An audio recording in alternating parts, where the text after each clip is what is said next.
With stunning coastline, charming historical towns and jaw-dropping mountain ranges, it's no wonder Montenegro is becoming a more popular tourist destination. I was lucky enough to visit this summer and I had an absolutely amazing time. However, there are a few things I would have liked to have known before going there. In this video, I'm going to share with you some practical tips I wish I knew before I'd gone to Montenegro.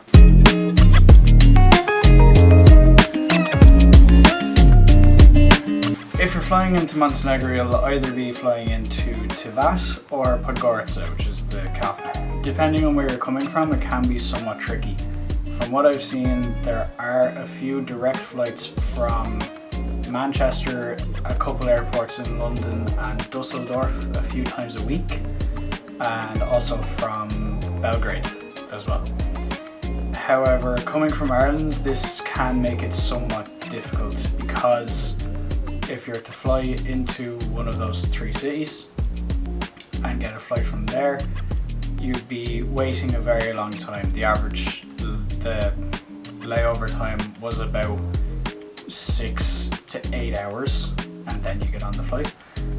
Or from there you could fly to Belgrade and then from Belgrade to Montenegro. Either way, the total trip time was between 8 to 10 hours, regardless of whether we got the flight from either of those three cities or went to Belgrade first and then towards Montenegro. But what we ended up doing was getting a flight to Dubrovnik and got a taxi across the border. It was, at the time we booked it, it was the cheapest option because admittedly we left the booking a little late.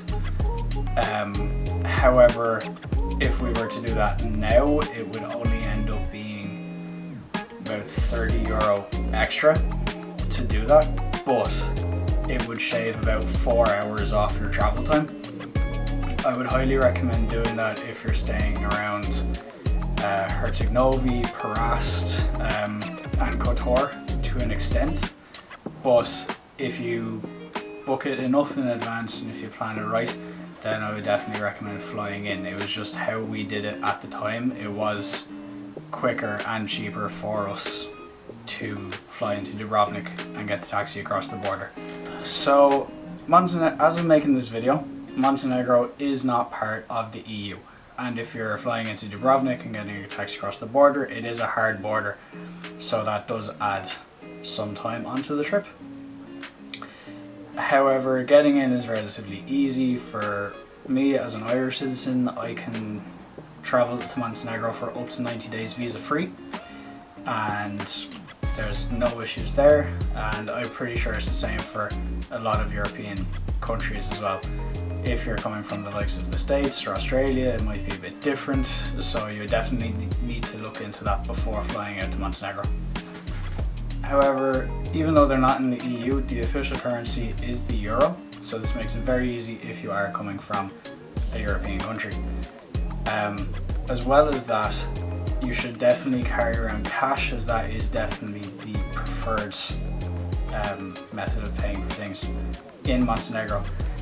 In a lot of tourist activities they will accept card, and in a lot of restaurants and supermarkets they do, but you might get the odd time where they do prefer cash, so definitely carry some on you when you're going to Montenegro.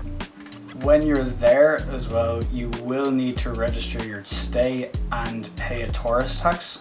The tourist tax is not really expensive. It's, for us, it was €1 per person per day, so that worked out at about €14.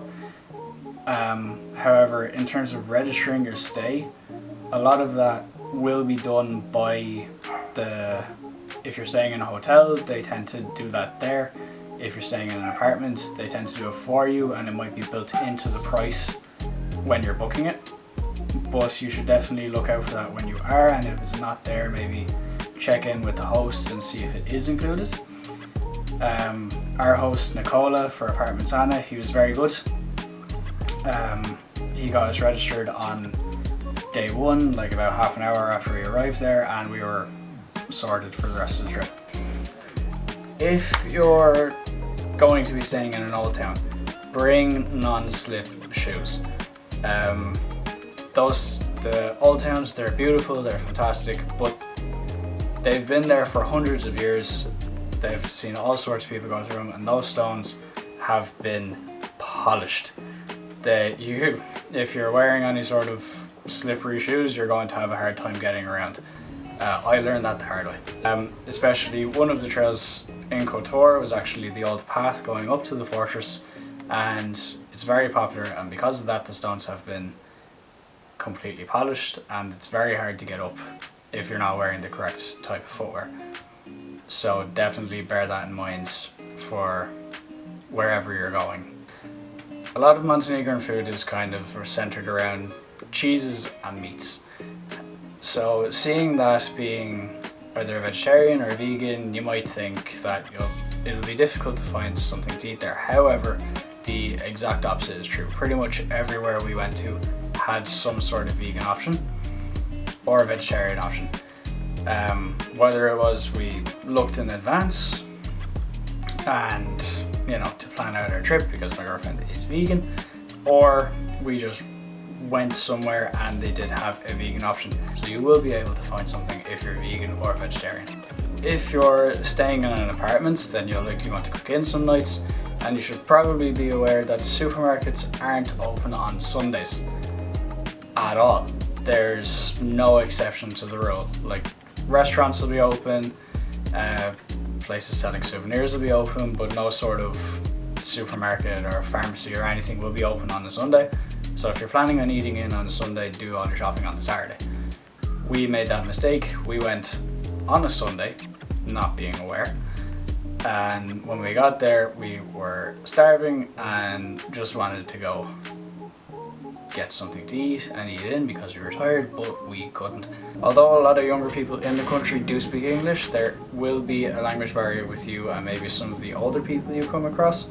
If you want to get around this, there are a good few websites where you could learn a few simple phrases, and if you know any Serbian or Croatian, then you're in luck because those two languages are very similar to Montenegrin and they will be able to understand you. One of the greatest things I found about Montenegro is that there's something for everybody there. If you're into more chill holidays, then there's fantastic beaches along the coast and in the bay area. If you're in for more of an exciting trip, there's paragliding, there's zip lining over Tara Canyon. If you love nature, then there's plenty of national parks, particularly Dermator in the north. We took a trip up there and it's absolutely stunning. I would highly recommend it if you're planning going and visiting.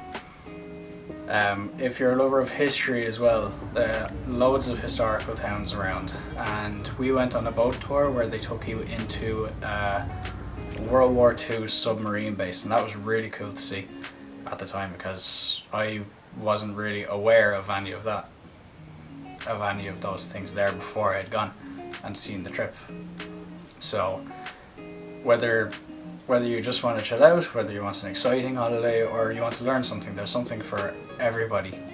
The national parks in the country are an absolute must. Dermator, which is in the north of the country, has stunning hiking trails, a crystal clear lake that's really welcome during the hot summer months. There's Lovsen National Park, Lake Skadar, which is shared with Albania. There's also Biogradska Gora, which is known for its forest. Also Prokletje, which is a section of the Dinaric Alps, and it's on the border with Kosovo. All of these parks have something different in them, and I'd highly recommend every single one of them, but especially Dermator. Montenegro is a relatively small country. It's about the size of Northern Ireland from what I've seen, so it's pretty small, and given the size of it, you can see a lot of the country if you spend enough time there. I spent a week there and we mostly stayed around the Bay of Kotor area. We went to Budva a couple of times and we took a day trip up to Žablak in the north of the country. We got to see a lot of it and we only stayed there for 7 days, but we probably could have seen a bit more if we wanted to, and it's very easy to get around as well. Plenty of bus services going between the towns, and bus fares are cheap enough as well. A one-way ticket between Kotor and Perast cost us only 150, so not too bad there. Thanks for watching. If you got something useful out of this video, please let me know in the comments below and subscribe for more travel tips. Thanks for watching and take care.